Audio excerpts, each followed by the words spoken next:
Hello everyone, Yukihuman here. This video is an update of my League Start build Rage Vortex of Berserking Berserker. Most of the gameplay footage is Day 2 gear, with some Day 3 updates. Simply conclude this video, not recommended to League Start this skill as a core skill. I will include the problems I found while playing this build in this video, and how I tried to tackle it. First and most important, rage generation before mobs. Since we lost the rage generation from Warbringer, we can no longer use the General's Cry to consistently get rage from random screaming.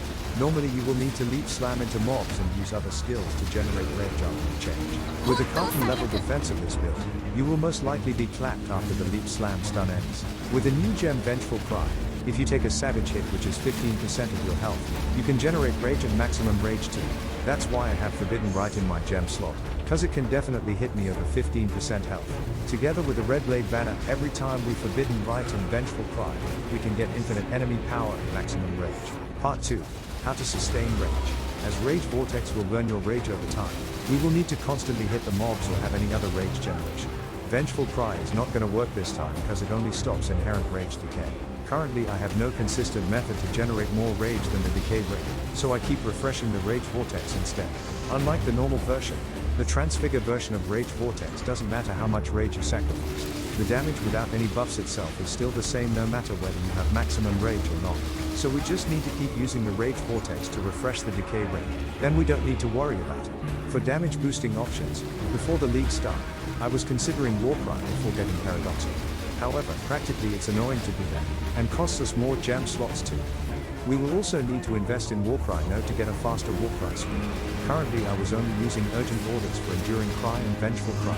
If we add Intimidating and Rallying as well, that would be too many buttons before DPS. Not to mention the decay rate, that you will need to Warcry everything again before using Rage Vortex. So I have chosen to use Ambush and Phase Run only cause easier to use. Every time before DPS, ambush onto mobs, phase run then Rage Vortex. Make sure you have at least 10 rage before the above rotation. If you fail, congrats cause you need to wait for about 5 seconds to do this again. Or you can consume 1 stack of the best defense system in software. Skipping phase run is fine, just make sure you exert your attack with ambush. The last problem to mention is that Rage Vortex will disappear after entering a new area. This means you will need to do the rotation again after entering a new area. However, the rage will still decay even though you don't have the Rage Vortex on. I don't know if it's a bug or intended mechanics. Anyway, make sure to have enough rage before entering a new area, or Forbidden Right and Vengeful Cry to get above 10 rage to do the rotation.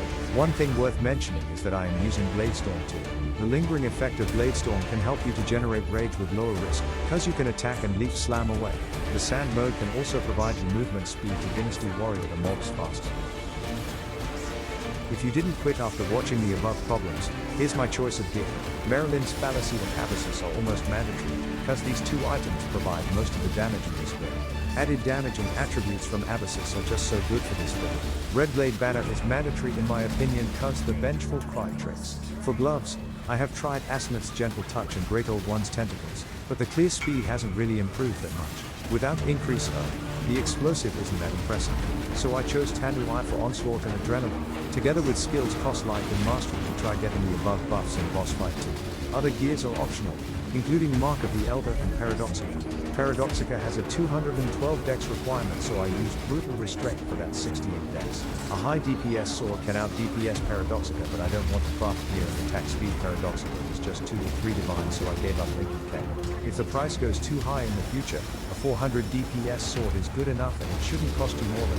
I have used Storm Shroud for elemental ailment immunity because I want to get Soul of Aberrant for burning ground. Ignite and Shock are extremely deadly because this build doesn't have much regen even with Enduring Cry. I have 2 life flasks to remove poison and bleeding, an amethyst flask to avoid any chaos damage. The suffix requirement of this build is really high that we have no choice but to get some chaos resistance from the flask. For the boots, the travel skill CDR Eater Implicit is surprisingly good, but I still can't get it in my new boots FMO. Nothing too special, just general life and sword nodes with some accuracy. I have anointed Battle Trance and invested into the maximum rage nodes for more consistent damage, as rage is one of the most important sources of damage, so we want to keep it as high as possible.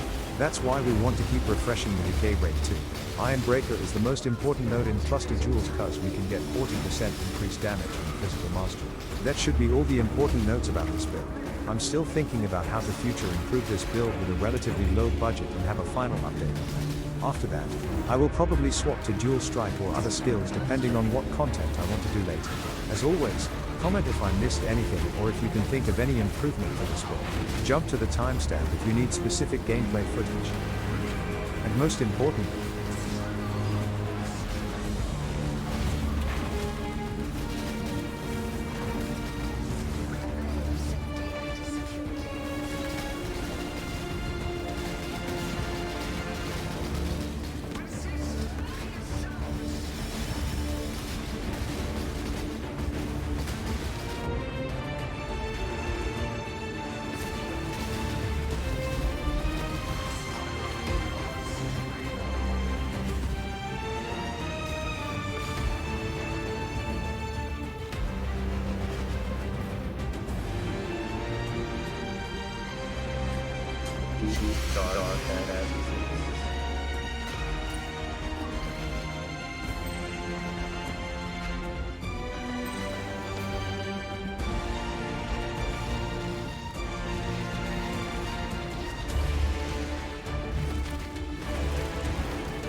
crystals for grinding gear games.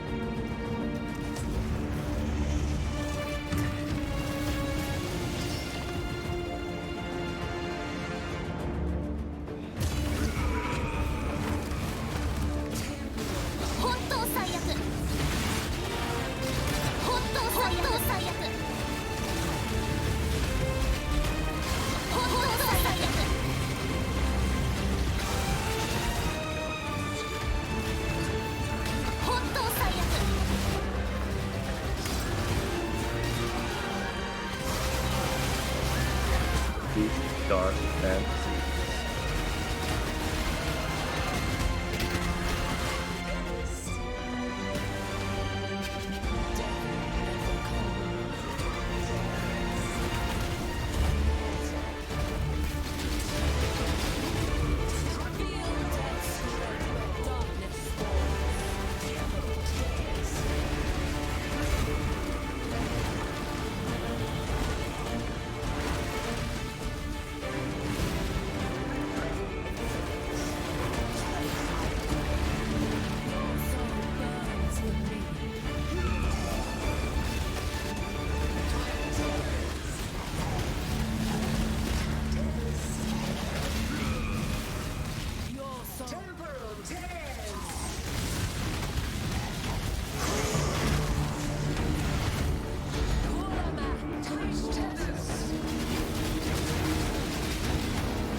to a crucible that stretches the sanity of the mind.